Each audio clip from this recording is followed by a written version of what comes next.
तो क्या हाल चाल है जनाब। उम्मीद करता हूँ कि सब बड़े होंगे। दोस्तों, आज हम आपको जिस इंसान के बारे में बताने जा रहे हैं उस व्यक्ति ने पूरे चीन को बदल कर रख दिया। एक ऐसा क्रांतिकारी जो कि अपनी बात मनवाने के लिए किसी भी हद तक जा सकता था। जी हाँ, ये क्रांतिकारी हिटलर से भी ज्यादा खतरनाक था। क्या आप सोच भी सकते हैं कि इस इंसान की वजह से चीन में और चीन के बाहर करोड़ों लोगों की जान चली गई। दोस्तों, आज हम आपको माओ जेडोंग के बारे में बताने जा रहे हैं। अगर आपने इनके बारे में नहीं सुना तो इस वीडियो को आखिर तक जरूर देखिए। एक नए दर्शक जो हैं वो चैनल को सब्सक्राइब कर लें। चलिए शुरू करते हैं। दोस्तों, सबसे पहले जानने की कोशिश करते हैं कि आखिर कौन था माओ जेडोंग। माओ से तुंग या माओ जेडोंग का जन्म दिसंबर 26 साल 1893 को तथा निधन सितंबर 9, 1976 को हुआ। माओ से तुंग चीनी क्रांतिकारी, राजनीतिक विचारक और साम्यवादी दल के नेता थे जिनके नेतृत्व में चीन की क्रांति सफल हुई। उन्होंने जनवादी गणतंत्र चीन की स्थापना से मृत्यु पर्यंत तक चीन का नेतृत्व किया।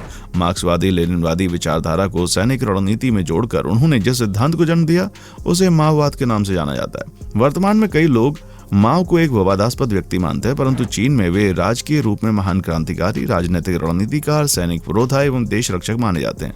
चीनियों के अनुसार माओ ने अपनी नीति और कार्यक्रमों के माध्यम से आर्थिक, तकनीकी एवं सांस्कृतिक विकास के साथ संसार और विश्व में प्रमुख शक्ति के रूप में ला खड़ा करने में मुख्य भूमिका निभाई। वे कवि, दार्शनिक, दूरदर्शी, महान प्रशासक के रूप में गिने जाते हैं। इसके विपरीत माओ के ग्रेट लीप फॉरवर्ड और सांस्कृतिक क्रांति नामक सामाजिक तथा राजनीतिक कार्यक्रमों के कारण गंभीर अकाल की सृजना के होने के साथ चीनी समाज, अर्थव्यवस्था तथा संस्कृति को ठेस पहुंचाने की बातें भी की जाती हैं, जिसके कारण संसार में सन 1949 से 1975 तक करोड़ों लोगों की व्यापक मृत्यु बताई जाती है। माओ संसार के सबसे प्रभावशाली व्यक्तियों में गिने जाते हैं। टाइम पत्र के अनुसार 20वीं सदी के 100 सबसे प्रतिभाशाली और प्रभावशाली व्यक्तियों में माओ आते हैं। माओ का जन्म 26 दिसंबर 1893 में हुनान प्रांत के शाओशान कस्बे में हुआ। उनके पिता एक गरीब किसान थे जो आगे चलकर एक धनी कृषक और गेहूं के व्यापारी बन गए। 8 साल की उम्र में माओ ने अपने गांव की प्रारंभिक पाठशाला में पढ़ना शुरू किया, लेकिन 13 वर्ष की आयु में अपने परिवार के खेत पर काम करने के लिए पढ़ना छोड़ दिया। बाद में खेती छोड़कर वे हुनान प्रांत की राजधानी चांगशा में माध्यमिक विद्यालय में पढ़ने गए। जिन्हाई क्रांति के समय माओ ने हुनान के स्थानीय रेजिमेंट में भर्ती होकर क्रांतिकारियों की तरफ से लड़ाई में भाग लिया। चिंग राजवंश के सत्ताच्युत होने के बाद वे सेना छोड़कर पुनः विद्यालय गए। सन 1998 में स्नातक करने के बाद 1919 को 4 मई आंदोलन के लिए अपने शिक्षक एवं भविष्य के ससुर प्राध्यापक याट च्युआर्ट के लिए बेजिंग की यात्रा पर चले गए। प्राध्यापक याट च्युआर्ट जी पीकिंग विश्वविद्यालय में महत्वपूर्ण पद पर थे और उनकी सिफारिश पर माओ ने सहायता पुस्तकालयाध्यक्ष पद पर रहकर काम किया। माओ ने अंशकालिक छात्र के रूप में पंजीकृत होकर कुछ व्याख्यानों और विद्वानों के सेमिनार में भाग लिया। शंघाई में रहते हुए वे साम्यवादी सिद्धांत के अध्ययन में लगे रहे। चीन में माओ की क्रांति का क्या हुआ? वर्तमान चीन में कोई भी आदमी उतना दुखी नहीं है जितने गाँव के लोग और किसान हैं। जब वे विस्थापित होकर शहर में फैक्ट्री में काम करने के लिए आते हैं तो उन्हें गंदगी में रहना पड़ता है। इसलिए प्रश्न यह है कि चीन में माओ से तुंग की उस कम्युनिस्ट क्रांति का क्या हुआ जिसमें ग्रामीणों की जिंदगी में तब्दीली लाने की बात की गई। दक्षिण पश्चिम चीन का झियांगी क्षेत्र पठारों और नदियों से घिरा हुआ, जो देखने में बहुत ही खूबसूरत लगता है, लेकिन वो चीन का सबसे गरीब इलाका रहा है। इसीलिए माओ से तुंग सत्ता संभालने से 2 दशक पहले तक उस क्षेत्र में महीना भर आकर रुके थे। लगभग 1500 की आबादी वाले उस गांव में आकर वो इसलिए रुके थे जिससे कि वो देख सकें कि वहां वर्ग व्यवस्था कैसे काम करती है। घर बना स्मारक। जिस क्षेत्र में आकर माओ रुके थे उसे अब म्यूजियम में तब्दील कर दिया गया है। दर्शक जब वहां आते हैं तो लोहे की छड़ से घिरे उस बिस्तर को निहारते हैं जहां माओ सोया करते थे। साथ ही वो उस टेबल और कुर्सी को भी निहारते हैं जिस पर बैठकर वो लोगों से मिलकर बातचीत करते थे।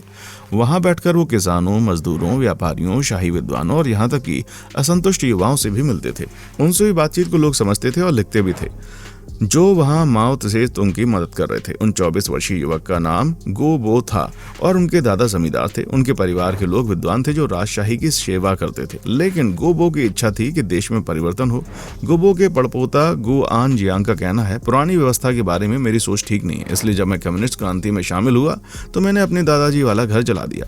दोस्तों, हमारी पूरी टीम बहुत मेहनत करती है आपके लिए ऐसे रोचक और इंटरेस्टिंग वीडियोस लाने में, तो प्लीज अपना प्यार जरूर दीजिएगा। लॉन्ग मार्च।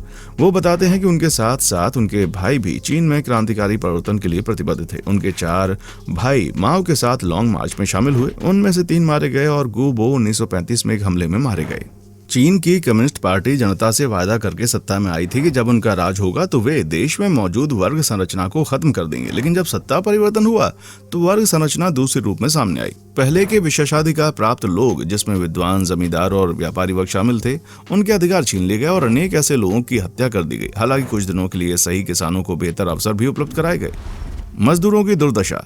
उसके बाद 60 से अधिक साल तक वक्त बीत गया, लेकिन अब एक बार फिर से किसान और मजदूर समाज के सबसे निचले स्तर पर पहुंच गए। लेकिन इससे भी महत्वपूर्ण बात यह है कि आज चीन में एक विशालकाय मध्यम वर्ग पैदा हो गया। इतना ही नहीं, सबसे बड़ी बात यह है कि दुनिया में चीन ऐसा पहला देश है जहां लोगों की आमदनी में सबसे अधिक अंतर हो गया है। गू के परिवार के अधिकतर सदस्य विद्वान के रूप में राजशाही की सेवा में थे, लेकिन आज उनके परिवार में एक भी सदस्य नहीं है जो 15 साल की उम्र के बाद शिक्षा ग्रहण कर पाया हो। माओ ने पूंजीवाद के खात्मे की कोशिश की, लेकिन गुआन जियान के छोटे भाई पूंजीपति हैं और वो विदेश में स्टील का व्यापार करते हैं। बीबीसी ने उनसे पूछा कि अगर बोगो जिंदा होते तो उनके पूंजीपति बनने पर क्या होता। उनका जवाब बहुत ही रक्षात्मक था। उन्होंने कहा, मैं कैसे बता सकता हूँ वो क्या सोचते, वैसे भी क्या फर्क पड़ता है, क्योंकि जहां मैं काम करता हूँ वो तो सरकार की ही कंपनी है। पूंजीपति बने कम्युनिस्ट। लेकिन चीन में अगर आप पूंजीपति हैं तो इसका मतलब ये नहीं है कि आप कम्युनिस्ट नहीं हैं या राज्य सत्ता का हिस्सा नहीं है। देश की संपत्ति पर नजर रखने वाली द ह्यूरन रिपोर्ट के अनुसार चीन में 90% से अधिक लोग कम्युनिस्ट पार्टी के सदस्य हैं। चीन का राष्ट्रगान भले ही कहे कि गुलामी नहीं करने वाले ऊपर उठते हैं, लेकिन आज के हालात ये हैं कि जो लोग ऊपर उठना चाहते हैं और अमीर होना चाहते हैं वो सबसे पहले कम्युनिस्ट पार्टी में शामिल हो जाते हैं। मजेदार बात तो ये भी है कि पार्टी भी चाहती है कि अमीर लोग पार्टी में शामिल हों। चीनी कम्युनिस्ट पार्टी के नेशनल पीपल्स कांग्रेस के 75 लोगों की संपत्ति 1 अरब 20 करोड़ अमेरिकी डॉलर है। लेकिन गूबो के परिवार के सदस्य इतने अमीर नहीं है। हो सकता है कि उनके बेटों को कुर्बानी देनी पड़ी हो, लेकिन उन्हें इस बात का कतई अभिमान नहीं है कि उनके परिवार के लोग लॉन्ग मार्च में शामिल हुए थे। अभिमान नहीं।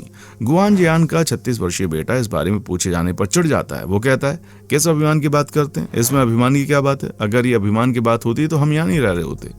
इसी तरह उनके परिवार के दूसरे सदस्य 34 वर्षीय गो युएसिंग उस जगह से विस्थापित होकर वहां से 375 किलोमीटर दूर डॉनगॉन शहर की एक स्वेटर फैक्ट्री में काम कर रहे हैं। वो बताते हैं, सही से पूछे तो मुझे शहर पसंद नहीं है, क्योंकि यहाँ के लोग विस्थापित लोगों को काफी हीन भावना से देखते हैं। उनका कहना है यहाँ मजदूरों की इतनी कम मजदूरी मिलती है कि उन्हें इतना ज्यादा काम करना पड़ता है कि हड़ताल और विरोध सामान्य बात है, जबकि चीन में अलग से ट्रेड यूनियन बनाना गैर कानूनी है। विस्थापितों का बुरा हाल। वे आगे बताते हैं कि आप विस्थापित मजदूर हैं तो आप वहां बहुत ऊपर नहीं जा सकते, क्योंकि अच्छी नौकरी स्थानीय लोगों को मिलती है। इसलिए कुछ पैसा कमाने के बाद गू युसिंग वापस अपने घर लौट आए और वहीं पर उन्होंने स्वेटर की फैक्ट्री खोल ली है। वो कहते हैं कि जब बहुत काम होता है तो वो अपने गांव के 120 लोगों को काम पर रख लेते हैं। उन्हें इस बात की खुशी है कि वे अपने गाँव के लोगों को जरूरत पड़ने पर मदद करते हैं, लेकिन वो बताते हैं कि मैं उनके साथ बुरा बर्ताव नहीं करता, क्योंकि मैंने खुद उस अपमान को झेला है। माओ के बारे में मशहूर था कि उनका दिन रात में शुरू होता है। वो लगभग पूरी रात काम करते थे और सुबह तड़के सोने के लिए जाते थे। उनका अधिकतर समय उनके बिस्तर पर व्यतीत होता था, यहाँ तक कि खाना भी बिस्तर पर खाते थे। उनका पलंग हमेशा उनके साथ जाता था। ट्रेन में भी उनके लिए खास तौर से वो पलंग लगाया जाता था, यहाँ तक कि वो 1957 में मॉस्को गए और उस पलंग को जहाज से मॉस्को पहुंचा गया, क्योंकि माओ किसी और पलंग पर नहीं सो सकते थे। घर पर वो सिर्फ एक नहाने वाला गाउन पहनते थे और नंगे पैर रहते थे। चीन स्थित भारतीय दूतावास में उस वक्त जूनियर अफसर रहे नटवर सिंह बताते हैं कि 1956 में जब लोकसभा अध्यक्ष अयंगर के नेतृत्व में भारत का संसदीय प्रतिनिधित्व मंडल चीन पहुंचा तो उसे एक रात 10:30 बजे बताया गया कि चेयरमैन माओ उनसे रात 12 बजे मुलाकात करेंगे। माओ ने एक एक करके सभी सांसदों से हाथ मिलाया। शुरू में माओ मूड में नहीं थे और 1-2 लफ्जों में अयंगर के सवालों का जवाब दे रहे थे, लेकिन थोड़ी देर बाद वो खुलकर आ गए। अयंगर ने जब कहा कि आज़ादी के बाद का भारत एक ढोल की तरह था जिसे रूस और अमेरिका दोनों तरफ से बजाते थे, तो माओ ने जोर का ठहाका लगाया। पूरी बैठक के दौरान माओ एक के बाद एक सिगरेट जलाते रहे। जब वहां मौजूद भारतीय राजदूत RK नेहरू ने भी अपने मुंह में सिगरेट लगाई तो माओ ने खड़े होकर खुद दिया सलाई से उनकी सिगरेट जलाई। माओ के इस जश्न पर वहां मौजूद भारतीय सांसद और राजनयिक दंग रह गए। अगले साल जब भारत के उपराष्ट्रपति सर्वपल्ली राधाकृष्णन चीन आए तो माओ ने अपने निवास चुंगनान हाई के आंगन के बीचों बीच आकर उनकी अगवानी की। जैसे ही दोनों ने हाथ मिलाया, राधाकृष्णन ने माओ के गाल को थपथपा दिया। इससे पहले कि वो इस बेतकल्लुफी पर अपने गुस्से या आश्चर्य का इजहार कर पाते, भारत के उपराष्ट्रपति ने जबरदस्त पंचलाइन कही, अध्यक्ष महोदय परेशान मत होइए, मैंने यही स्टालिन और पोप के साथ भी किया है। भोज के दौरान माओ ने खाते खाते बहुत मासूमियत से अपनी चॉपस्टिक से अपनी प्लेट से खाने का एक खौर उठाकर राधाकृष्णन की प्लेट में रखा। माओ को इसका अंदाजा नहीं था कि राधा कृष्णन बड़े पक्के शाकाहारी हैं। राधा कृष्णन ने भी माओ को यह आभास नहीं होने दिया कि उन्होंने कोई नागवार चीज किया। उस समय राधा कृष्णन की उंगली में चोट लगी हुई थी। चीन की यात्रा में पहले कंबोडिया के दौरान उनके एडीसी की गलती की वजह से उनका हाथ कार के दरवाजे के बीच आ गया था और उनकी उंगली की हड्डी टूट गई थी। माओ ने इसे देखते ही तुरंत अपना डॉक्टर बुलाया और उसे नए सिरे से उनकी मरहम पट्टी की। जब भी कोई विदेशी राष्ट्राध्यक्ष चीन आता था, उससे माओ की मुलाकात पहले तय नहीं की जाती थी। माओ का जब मन होता था उन्हें बुला लेते थे। वैसे वो उन पर बहुत बड़ा उपकार कर रहा हूँ। तो दोस्तों आज के लिए बस इतना ही। कैसा लगा आपको एपिसोड हमें कमेंट सेक्शन में आकर जरूर बताएं। देखने के लिए शुक्रिया।